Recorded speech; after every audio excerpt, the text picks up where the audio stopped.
Prontinho, Joelle. Tá, só um minutinho. Uhum.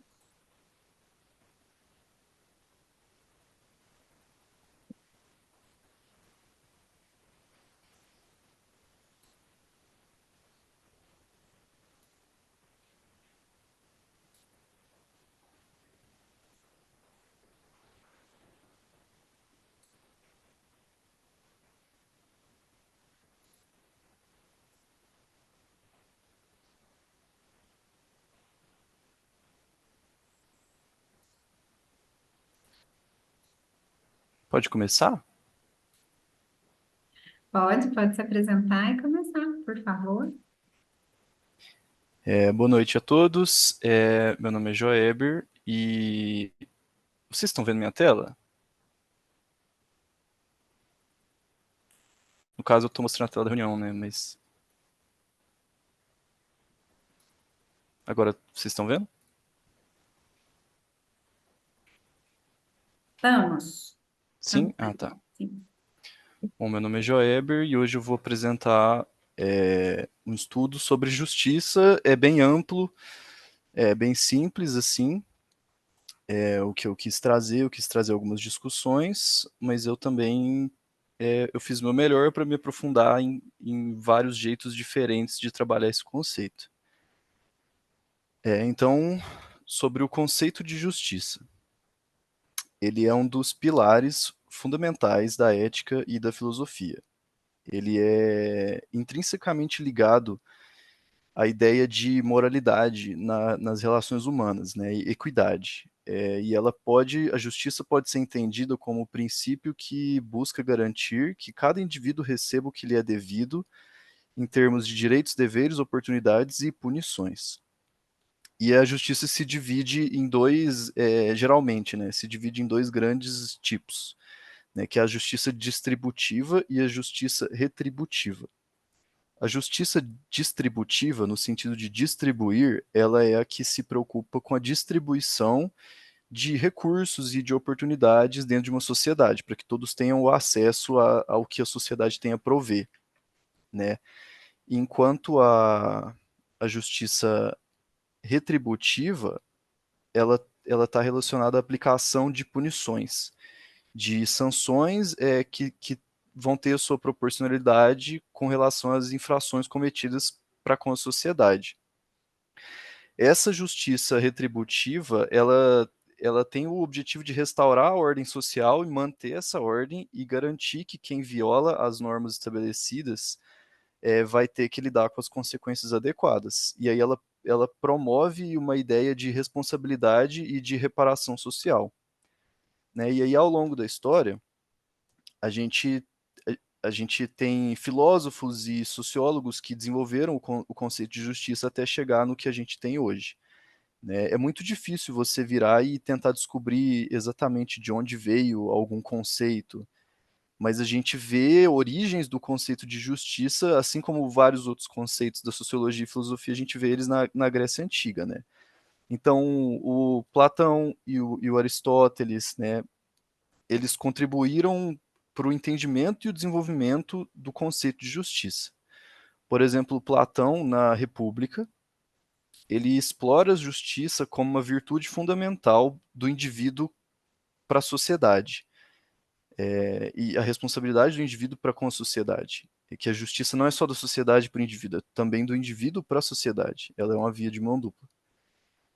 Já o Aristóteles, na Ética a Nicômaco, ele diferencia a justiça distributiva e a corretiva, que é um primórdio desse conceito que eu expliquei antes, né, da distributiva e retributiva.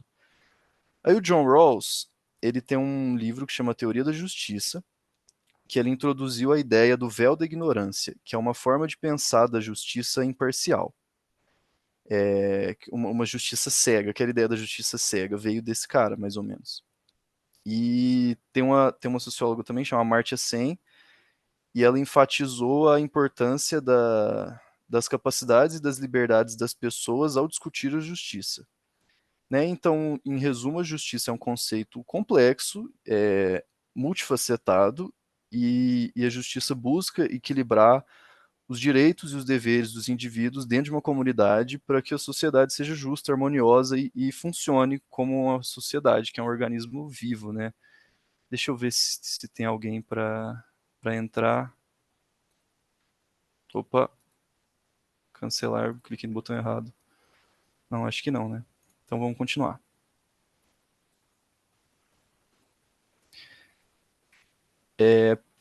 Psicologicamente. Do ponto de vista psicológico, a justiça é um conceito enraizado na emoção humana e na percepção que a gente tem da realidade. E ela influencia o comportamento individual e as dinâmicas sociais. A percepção de justiça está ligada a sentimentos de equidade, de reconhecimento e de merecimento. Ela desempenha um papel no bem-estar psicológico das pessoas e na relação interpessoal, na relação das pessoas com as pessoas. E aí a gente tem a teoria da justiça distributiva do Adams, né, John Adams, que ele destaca a importância da equidade nas trocas sociais. Segundo ele, as pessoas comparam as suas contribuições e as suas recompensas com as das outras pessoas ao redor delas. E aí, por meio disso, as pessoas avaliam se elas estão sendo tratadas de maneira justa ou não. Se as pessoas perceberem uma desigualdade, elas vão experimentar insatisfação, frustração e desmotivação. Isso vai levar a comportamentos de redução de esforço com relação aos trabalhos e com relação à busca de oportunidades, né, onde elas se sintam mais valorizadas, né, elas vão querer ajustar a situação de vida delas. E também fala que a justiça processual, que se refere à percepção de equidade nos processos para tomar decisões, essa justiça é essencial para a legitimidade e aceitação das decisões pelas pessoas. Então, quando os indivíduos acreditam que eles foram tratados de uma maneira justa e que os processos que elas estão passando foram transparentes e imparciais, as pessoas tendem a aceitar mais facilmente os resultados, mesmo que esses resultados não sejam favoráveis a essa pessoa. Então, se a pessoa vê que ela saiu perdendo, entre aspas, mas foi justo, o jogo foi limpo, as pessoas vão aceitar mais facilmente. Né? E a psicologia também vai explorar o impacto da justiça retributiva, que relaciona a punição justa dos comportamentos que desviam da moral e da ética. Né? Alguns estudos mostram que a percepção de justiça nas punições pode influenciar a conformidade com as normas sociais e a coesão de grupo. Quando as pessoas são vistas como justas e proporcionais, quando as punições, né, são vistas como justas e proporcionais, elas reforçam a confiança que as pessoas vão ter nas instituições da sociedade e isso vai reforçar a ordem social e a credibilidade que a ordem tem com as pessoas. Né? Então a justiça está ligada ao conceito de moralidade e desenvolvimento moral. E tem psicólogos como Kohlberg, acho que é assim que fala, eles estudaram como as pessoas desenvolvem um senso de justiça ao longo da vida, que aí passam por diferentes estágios de desenvolvimento moral. Desde uma visão egocêntrica, né, que é que todo o mundo me deve alguma coisa, até uma compreensão, chegar na compreensão mais abstrata e universal, que percebe que, entre aspas, ninguém me deve nada, né? E aí as pessoas compreendem, né, uma ideia universal de justiça e de direitos humanos. Então, do ponto de vista psicológico, a justiça ela é um elemento extremamente necessário para o equilíbrio emocional, para a motivação das pessoas com relação à função que elas executam na sociedade e a coesão social. A percepção de justiça ou de injustiça pode ter efeitos no comportamento das pessoas e nas interações humanas. E elas influenciam como as pessoas se relacionam com elas mesmas, né, com os outros e com as instituições da sociedade.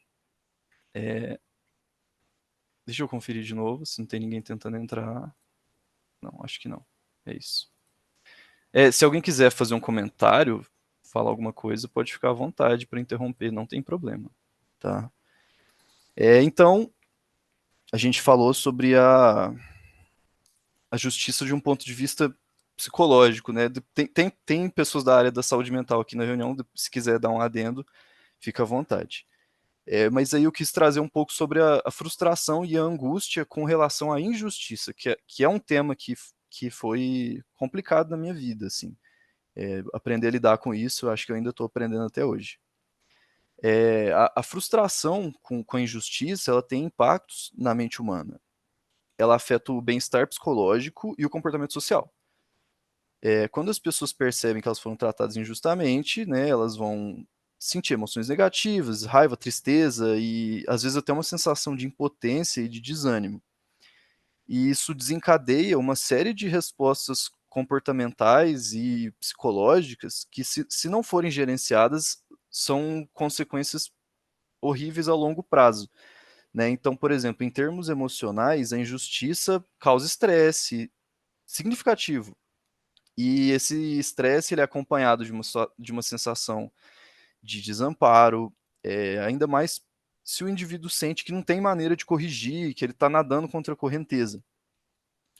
E disso surge raiva e ressentimento, e isso alimenta sentimentos hostis, né?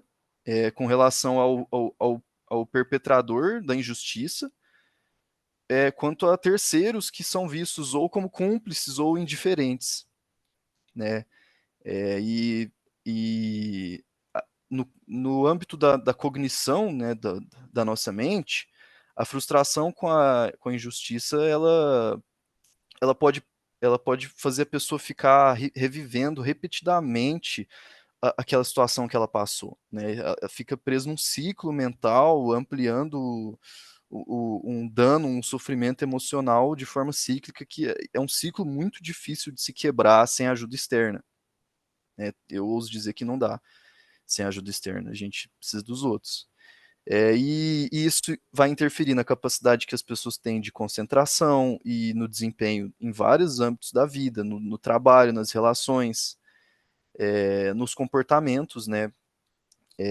Algumas pessoas elas podem se tornar, por exemplo, mais passivas e resignadas, né? Que a pessoa passou por sofreu tanta injustiça que ela desenvolve um sentimento de desconfiança com relação a tudo e todos e as instituições sociais e gera uma espécie de cinismo, né? E aí outras pessoas, que é um caso mais parecido com o que eu passei, elas podem responder de formas mais agressivas, querendo buscar retaliação, uma justiça sanguinária com as próprias mãos, né? E em casos extremos, isso leva a comportamentos violentos e antissociais, né? Antissociais não apenas no sentido de se isolar e ficar fora da sociedade, mas comportamentos antissociais no sentido de comportamentos que não correspondem com o trato social que a gente vive, assim. Que é basicamente o negócio de eu sair de casa e saber que meu vizinho, eu estar bem com a existência do meu vizinho, estar bem com a existência das outras pessoas, né? E aí, quando a pessoa se percebe rodeada de muita injustiça, isso vai minando a autoestima da pessoa, a autoconfiança, e a pessoa se sente inadequada e começa a se desvalorizar pessoalmente, né? Chega a, a pessoa pode se sentir não merecedora de justiça, né? E aí, no caso da justiça sistêmica ou recorrente, né? Tipo discriminação racial ou de gênero, isso pode gerar impactos ainda mais profundos, e aí isso gera marginalização, exclusão social, outros problemas que a gente vê na sociedade. Do ponto de vista social, a Então, frustração. a Oi. Silvinha está com a mão levantada, eu acho que Ai, me desculpa, é gostaria porque de falar. pode falar, fica à vontade, é só me interromper, é E que eu não tem tô com a alguém tela na esperando reunião. para entrar, ó. Entrou. Obrigado por Eu, avisar. na verdade, a ideia que eu ia trazer é mais ou menos o que você, Joeber, já estava finalizando aí na fala, no que se refere às questões raciais, de orientação sexual, Uhum. que a gente percebe, assim, o nosso sistema, precisamos aplicar a lei. A lei deve ser seguida. Para isso, a justiça tem que estar ali tomando conta. E a nossa sociedade é totalmente assim voltada para os privilégios, né, dos povos brancos, assim, digamos, as questões que envolvem homofobia, precisou-se criar leis, aplicar leis que fossem, assim, seguidas de forma que geram processos criminais, né? A homofobia é crime, a discriminação por cor de pele é crime, para as pessoas poderem entender que elas precisam respeitar as outras, um senso mínimo de justiça, né? Esse mês de maio tem várias lutas, né? A luta antimanicomial, a luta contra o abuso e a exploração sexual infantil. Então, é um monte de carga que a gente carrega tentando levar, né? Eu trabalho com saúde mental tem 10 anos. Então, trabalho com pessoas pretas, com vários problemas cognitivos, com questões de gênero, e eu percebo que essa sociedade, né? Ela luta em prol da busca dos direitos dela, que é no mínimo de respeito, mínimo de civilização, de tratativa, né? Sim. Recentemente eu fiz um videozinho para uma escola da cidade de Guará, perto, que era uma semana do combate ao bullying, que vai ser essa semana agora, que é entrado dia 20. E eu falei disso, de bullying e cyberbullying, né? Que agora o bullying é configurado como crime, ele está no Código Penal, né, é sujeito a multa ou até mesmo reclusão de até 2 anos, de 6 meses a 2 anos. E aí a gente pensa, poxa, aquilo que às vezes para mim é tão bobo, caçoar alguém, zoar alguém pela cor da pele, pela sexualidade, isso reflete, né, como você falou, traz uma angústia, traz uma dor, né, para as pessoas que estão ali vivenciando. Então, na nossa sociedade, tivemos que criar leis que fossem aplicadas para a proteção dos direitos dessas pessoas, de certa forma, menos favorecidas. Então, era essa a minha elucidação, assim, meu breve comentário. Obrigada. Muito obrigado, muito Eu engrandecedor. acho, eu acho que é importante o que você trouxe, Joeber, com relação às consequências psíquicas, né, cognitivas desses abusos da lei, né, desses abusos do que é justo, do que é injusto. Eu entendo que quando a gente, por exemplo, a gente presencia uma cena de agressão, né, seja alguém discutindo com alguém ou mesmo alguma agressão física, né?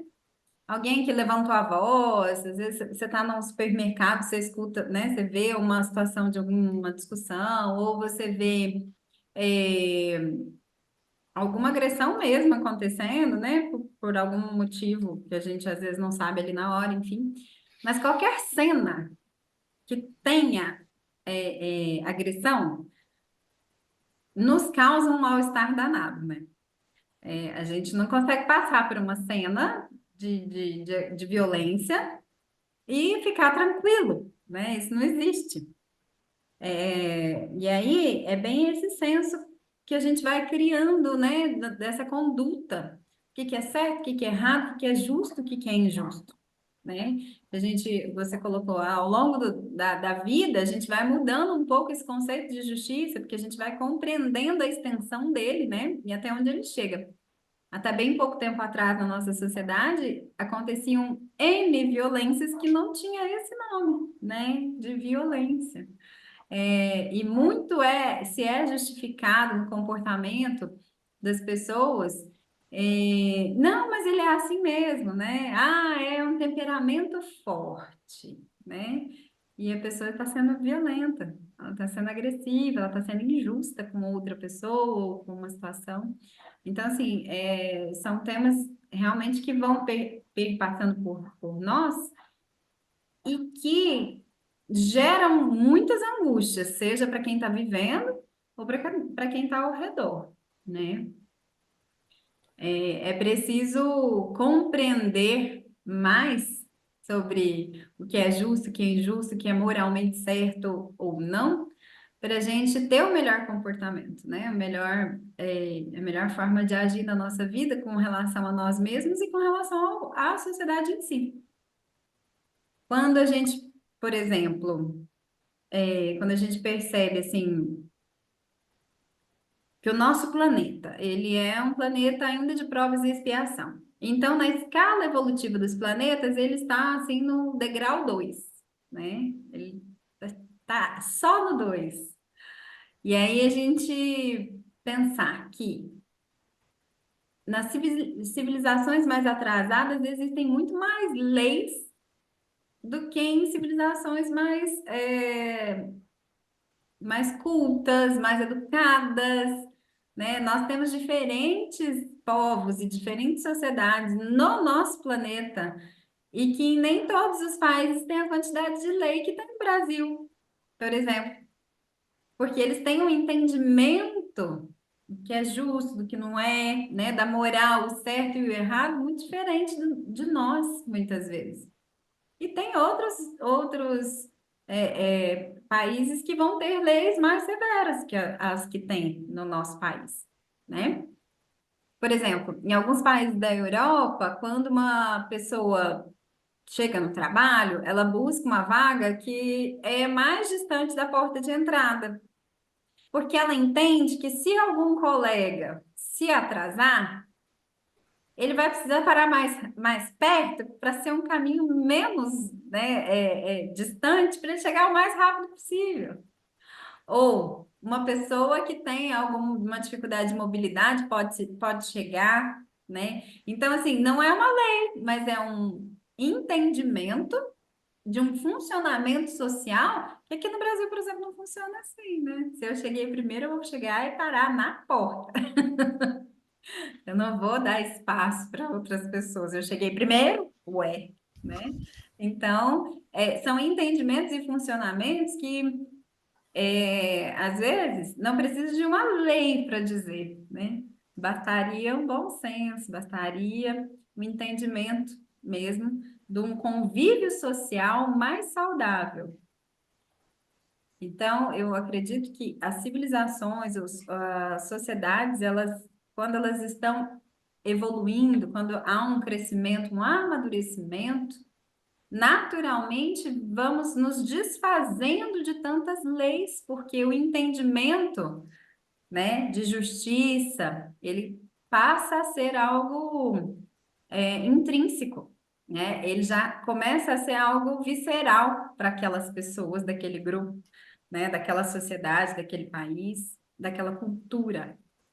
E aí a gente começa a não precisar tanto de tantas regras e tantas punições. Nós vivemos ainda uma cultura que, se não for com dor, não tem valor. É inclusive uma questão tão séria, psíquica, da nossa cultura, que envolve tanto o nosso psiquismo, que quando a gente está com uma vida mais tranquila, equilibrada, a gente fala, tá bom demais para ser verdade, né? A gente já começa a duvidar que a gente pode ser feliz, que a gente pode ter uma vida tranquila, que, ó, tudo bem, eu estou saudável, eu tenho um emprego, eu tenho amigos, eu tenho uma casa, não é uma mansão, mas eu tenho as minhas coisas, eu tenho, né, a possibilidade de ir e vir, a gente começa a espantar, peraí, cadê o sofrimento? Se não tem sofrimento, tem valor. Então tem alguma coisa errada, né? Então, esse é um conceito que interfere em todas as ações sociais, principalmente, que nós temos uns com os outros. Quando a gente vê alguém que tem uma vida tranquila, a gente aponta o dedo, a gente julga, né? Não é nem só a nossa própria vida, mas a gente tem isso, esse comportamento, porque tá errado. Se não tem dor, tá errado, tem alguma coisa errada. Fulano deve fazer alguma coisa errada, porque tá tudo muito bom, né? A vida dele é muito boa. Então, nesse sentido, eu acho que a justiça, à medida que a gente vai amadurecendo o conceito de justiça dentro da nossa mente, interiorizando realmente, trazendo o conteúdo, né, para um senso do coração mesmo, das nossas ações, a gente começa a ter um comportamento completamente diferente, né, enquanto pessoas e claro que isso vai reverberar e refletir também na sociedade que nós estamos.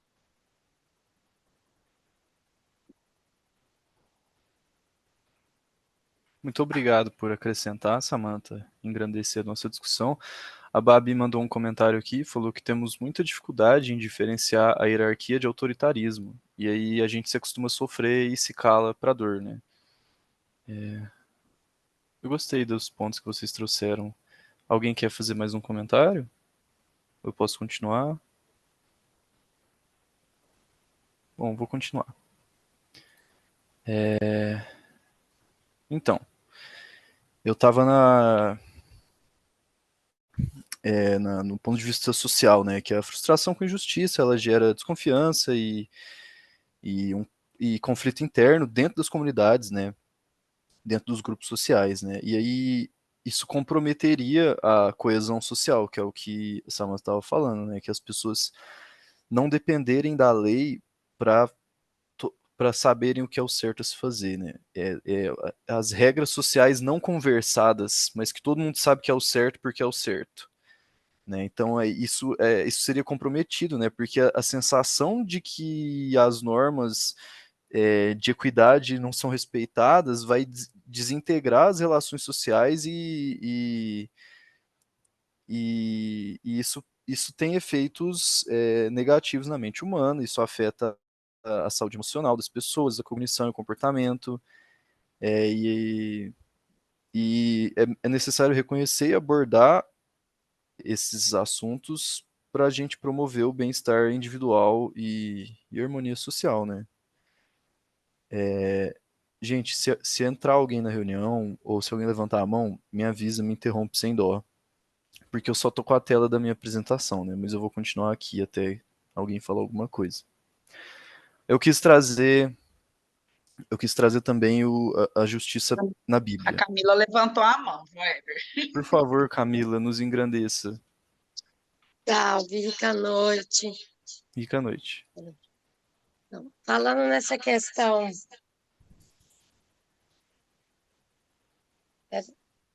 vai um mute aí. Desse coletivo, nessa justiça, eu vou dar um exemplo que eu vi ontem sobre uma coisa que fala de justiça social, que está num consciente e inconsciente coletivo, de uma sociedade muito, no meu ponto de vista, injusta e de cabresto que a gente vive em Uberaba. Ontem teve uma manifestação afrocultural de resistência dos blocos de Congada, Afoxé e não é Maracatu, é Congo, Afoxé e Moçambique, daqui de Uberaba. E aí, voltando do início, para quem não sabe o que acontece dentro desse cortejo, é um cortejo de manifestação de festivo, mas o que acontece mesmo é uma limpeza espiritual que se faz nas cidades de uma arte de uma fé de resistência. E que terminou numa igreja matriz de Uberaba, que é catedral. E eu estava lá e durante o tempo inteiro que eu estava lá, eu me questionei que talvez em muitos anos, ontem foi o dia que teve mais pretos dentro da igreja, onde se tem muitos brancos. E enquanto eu estava indo, caminhando com a minha mãe, nós cruzamos com um senhor branco, de olho azul, que olhou para nós e falou: isso aqui está uma bagunça, olha esse trânsito, nada funciona, porque foi uma manifestação cultural de um povo preto. Porque se fosse dos brancos, talvez esse comentário, dentro de um contexto que estava sendo vivenciado, não teria sido proferido por um homem já por volta da casa dos seus 65, 70 anos, inconformado com a manifestação que estava acontecendo ali. E o quanto isso é valoroso dentro de uma reparação de justiça social para um povo preto. de ocupar o centro da cidade, de ocupar uma igreja que é uma catedral dentro da cidade, que é a principal igreja onde as pessoas de alta classe social, porque pobre não entra nesses lugares, eles vão em outras igrejas, mas não vai na catedral, não vai na matriz, a não ser que seja num momento muito específico. Então, dentro de tudo que eu vi, eu só vou fazer esse adendo, né? Que como isso é importante, como esse movimento é importante dentro de uma reparação social histórica, de justiça social, não só para o povo preto, mas para todo o povo da diáspora afro. Porque Congo, Moçambique, Afoxé, não é só uma dança, não é só um festejo. É uma manifestação cultural de resistência de rezo, aonde se une o sagrado com o profano. Então, isso foi, assim, para mim, eu já vivenciei muitos movimentos de diáspora afro, de estar nesses movimentos, mas ontem, estar dentro de uma igreja, que para mim já é uma resistência estar numa localidade dessa, aonde até poucos anos atrás um corpo preto não se podia adentrar dentro de um local desse. E, e sentir toda essa manifestação, uma manifestação dessa é uma questão de justiça que vai além de palavras. E que é de tanto valor, que é tão intrínseco, que muitas vezes não é se valorizado conscientemente o quanto isso é valoroso, mas que fica marcado na história. E isso, querendo ou não, é uma reparação de justiça social.